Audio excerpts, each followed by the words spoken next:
Welcome. We are Prism, and we are here to deliver another message to those who are on the path of self-illumination, those who feel a calling that they may be part of a great transition in this earth realm and an equal transition within themselves in recognition and understanding of themselves, of yourselves, as multidimensional beings. So along those lines, tonight we're going to talk to you about symbols, living a life of symbols, being a symbol, and how symbols can be a good way to think about your life experience, perhaps from a different vantage point, and perhaps even to tap into deeper currents of reality, both within yourself and around you, which ultimately, of course, is one and the same. So what is a symbol? What is a good way to think of it, at least? A symbol is an expression of meaning, and you yourselves are symbols, believe it or not. You come into the earth realm as individualized consciousness, but you are symbolic in that expression, at least from the vantage point of all there is, from the creator, if you'd like, from the grand consciousness. And when you look around you, you see symbols in the environment, in your experience. You may see certain animals to which you assign meaning. There may be certain art forms and designs that carry particular meaning. So these vehicles of meaning are well known to you in your environment because they've been encoded with this meaning over time. They are carriers of meaning. In that sense, all symbols function as carriers of meaning, and they can become patterns of meaning once these symbols are agreed upon and used over and over to convey the same sort of meaning throughout time. So at this point in your human existence, if you see a pyramid, perhaps you immediately think of Egypt. That symbol has been encoded within your collective psyche. So once you see it, the meaning rushes into your mind. They literally go hand in hand, the image of the symbol and the meaning it's conveying. Now, how does this help you navigate your own life? Well, symbols can have varied meaning, and they can differ from different parts of society. But you also have your own set of symbols, don't you? Symbols that you've brought with you from childhood, perhaps. Things that are meaningful to you. They could even be certain songs that trigger memories and emotional experience, that connect you with certain time, place, and people in your life. There could be certain animals, as we said, to whom you have affinity, be they pets, be they a certain species of animal. They can be certain patterns, swirling designs that invoke things within you, that create an ineffable feeling, that inspire you, and so on and so forth. They can literally be anything. But the important thing to remember is you already have this lexicon within you. You have a language. You have a dictionary full of symbols at your disposal all the time. You see symbols when you dream. In those of you who struggle to remember your dream, it's a simple muscle that can be built by recording your dreams in the morning. Write down anything you remember about the nightly dreams upon you when you awake, and soon you'll realize the exercise allows you to remember more and more dreams. You can build this faculty, this ability, and bring forth into your waking life more and more of what occurs in your sleeping life. And you'll soon discover, as you start to chronicle and pay attention to your dreams, that they are loaded with symbolism. You might see all sorts of things. You might see seals and penguins. You might see hot air balloons or red cars. You may see ice cream cones or certain historical landscapes, castles, pyramids, as we said.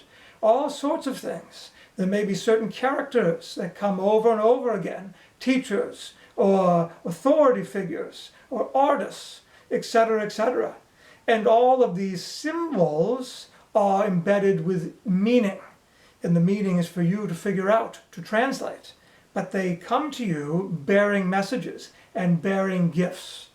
Now, The interesting thing is that in your waking life, the same thing is occurring every day, all day long.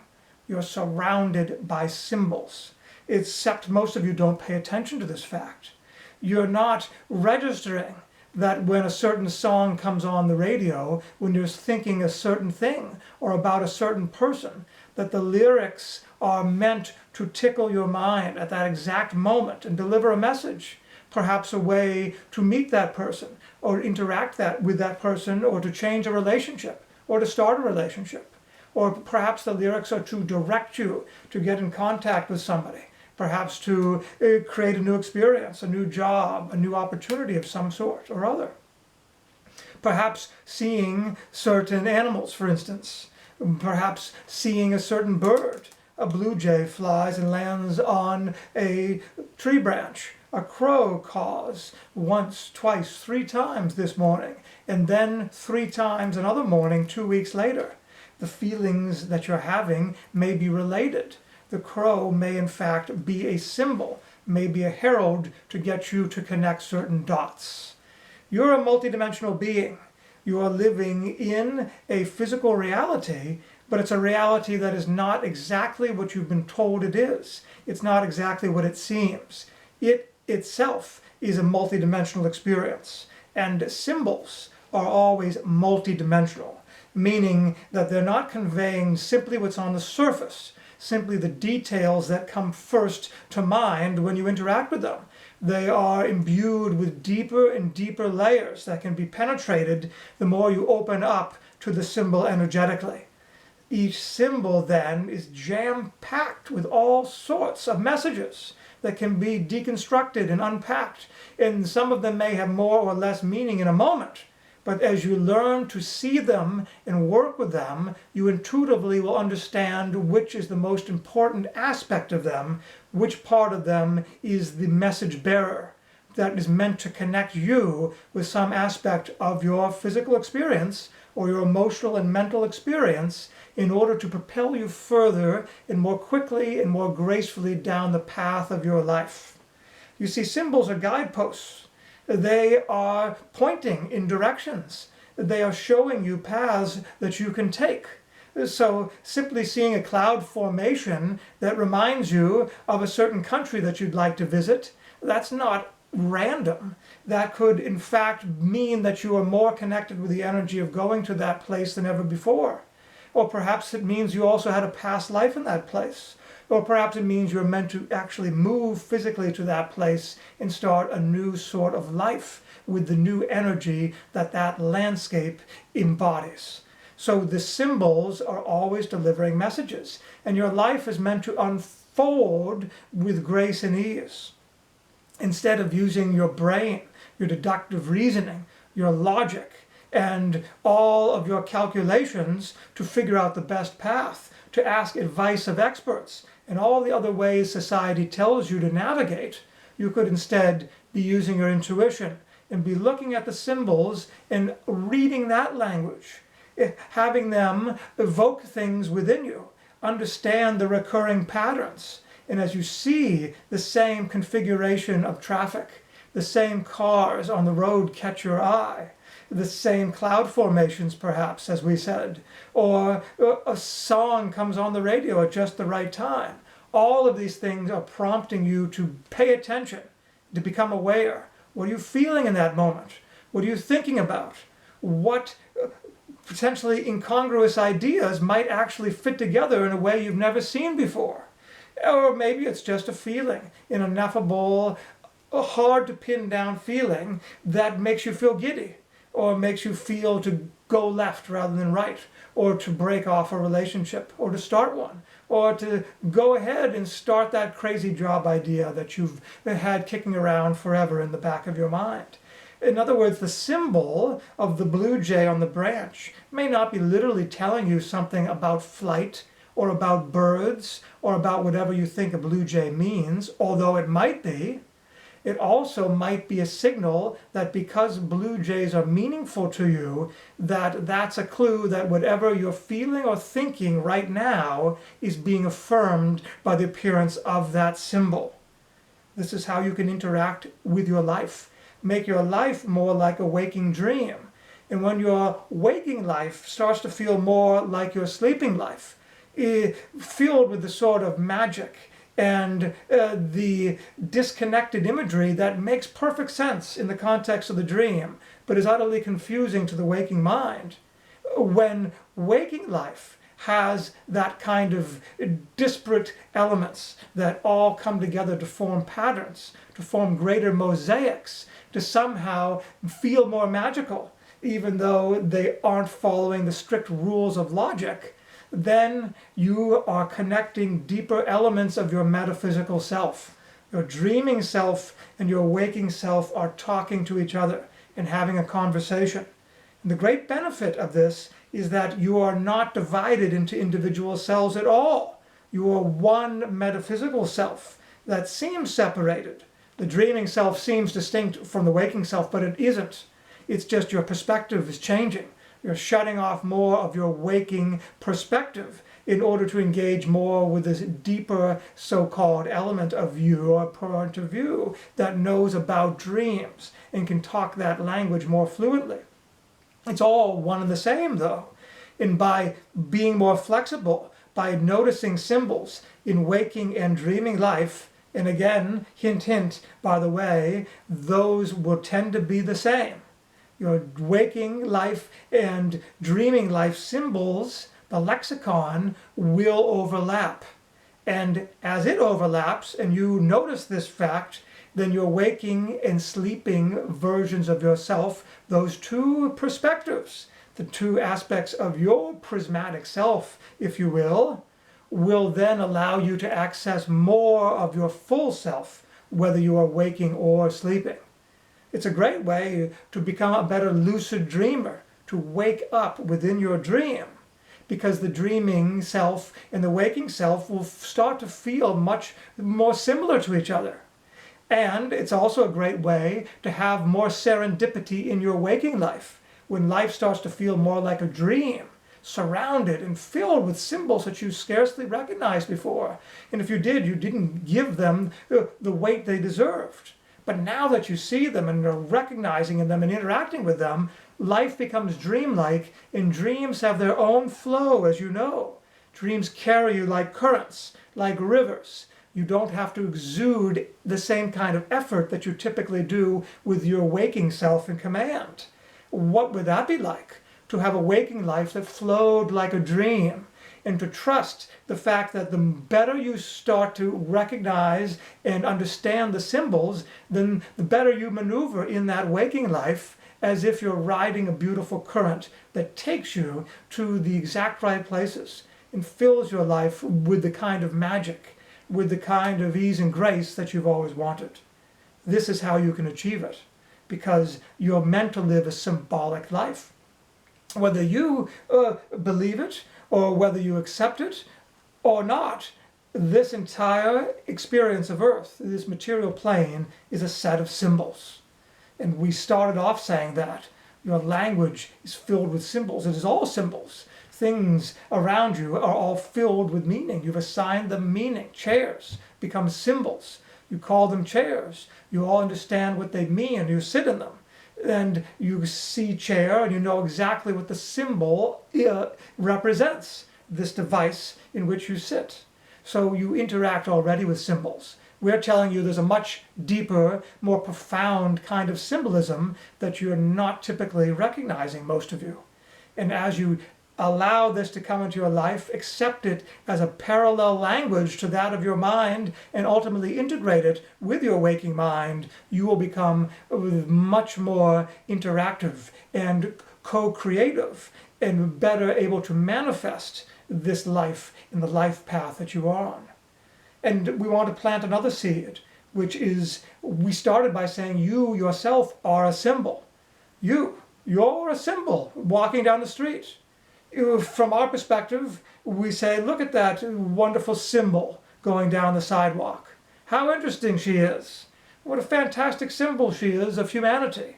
And what we mean by that is you're a representative, when you incarnate, of your greater awareness. We know that may sound like a contradiction, We said you are a multidimensional being of greater awareness. That's all true. But just as though you focus on physical life, you focus when you're awake with your awake mind rather than your dreaming mind. You also focus on your physical self, your incarnated life. You, the greater awareness, says, now I will focus on being this incarnated being, this woman walking down the sidewalk. And even though you are the greater being, you're staring into this world, putting all your energy into being that person, playing that part. And in doing so, you're a symbol of your greater totality. And your greater totality is itself a symbol. It's a constituent part, but it's a representative of all there is. Why do we keep saying you're a symbol? Well, what does this mean? We want you to intuitively embrace what we're saying, the energy of this idea, even if it befuddles you a little bit as we work through it with words. Feel it. Understand yourself to be symbolic of your greater self and be symbolic of all there is. You're playing a part. And as you do so, as you appear on the stage of Earth, you're symbolizing something. It may be symbolizing the culmination of the actions and the thoughts and beliefs that you have had as your Earth experience. That's always true, of course. But perhaps you've had a very specific, meaningful life of service, and that becomes the symbol you represent to others that see you. It's not the totality of your being or of your meaning, of your greater existence, but when you start to recognize everything as a symbol, not just what's around you speaking to you, but what you yourself are and what you're doing, then this concept can get deeper and deeper into your energy field. It can liberate you from the static definitions of yourself. So it doesn't mean just because you are working at a homeless shelter doing great work of service that that's all you are. But it's certainly part of your symbol to yourself, to others, and to anyone observing from outside the earth realm. They will see you representing that idea, among others. When you have different incarnations, you're playing different parts. You're playing the king or queen, and next time the pauper. You're playing the brilliant scientist, and next time someone working through various veils of ignorance. You're playing extremes, you're playing gradations, you're playing nuances, but you're enacting things that become symbolic.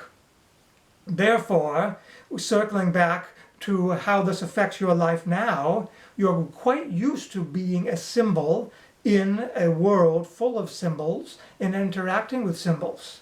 And the more that you take on this idea and embrace it, the more you'll be able to interact with this experience around you, the material world, in a different fashion that's more powerful for you, that gives you a different sort of energy, a different metaphysical thrust with which to create better symbols, the kind of symbols that make your pulse race, that get you all fired up, that make you feel passion, the kind of symbols you've always wanted to embody. And as you embrace symbolic energy, as you interact with the language, you will better be able to be those symbols and have a more fulfilling life. So, be the symbol you want to be. Imagine yourself as it. What do you look like to others, and what do you want to look like to them? What do you want to broadcast? What do you want to do serendipitously to others who cross your path? You can never be certain about how others will perceive you or what they'll take from your energy or your appearance in their life, of course, because they have their own set of symbols and you may factor into it one way or another. But that doesn't stop you from projecting, embodying, and feeling the kind of symbolism you want to represent.